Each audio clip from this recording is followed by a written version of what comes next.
He says he hopes his friends in Syria bring their chemical weapons under control and also have them destroyed.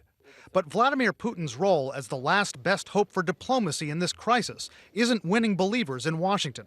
The Russians are part of the problem in Syria. They are not, credibly, part of the solution.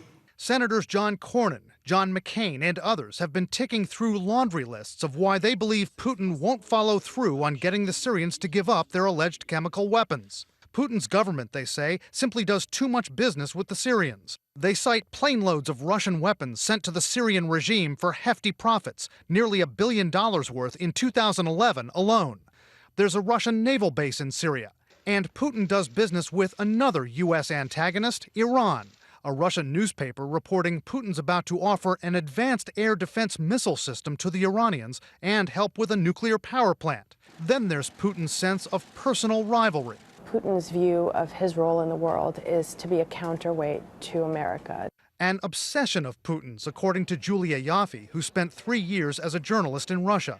Analysts say that's part of what fueled Putin's decision to grant asylum to NSA leaker Edward Snowden. With the Syria crisis, they say, Putin could nix a UN deal at any time if there's a move to punish his ally Bashar al-Assad for not holding to it. Or another deal breaker that we would see at the outset, even earlier on, would be if there were insistence that that the Assad government assume guilt for the August 21st use of chemical weapons, and that those in the government that are responsible for that would be put to trial. Still, Senator Dianne Feinstein and others believe Putin does want to reach a deal to end this crisis, that he doesn't want Syria to have chemical weapons.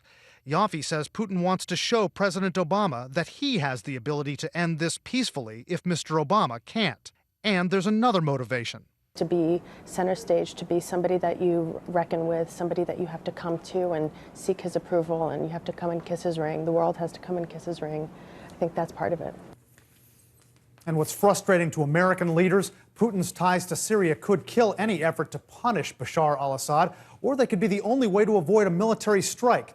Vladimir Putin may be the only world leader who can actually get Assad to give up those chemical weapons. Wolf. I know there's among the skeptics, they think maybe the Russians and the Syrians, they're simply seeking to stall, to play all of this out for time. That's a lot of people believe that is what the real motivation for Vladimir Putin here is. Stall everything, keep his friend Bashar al-Assad in power.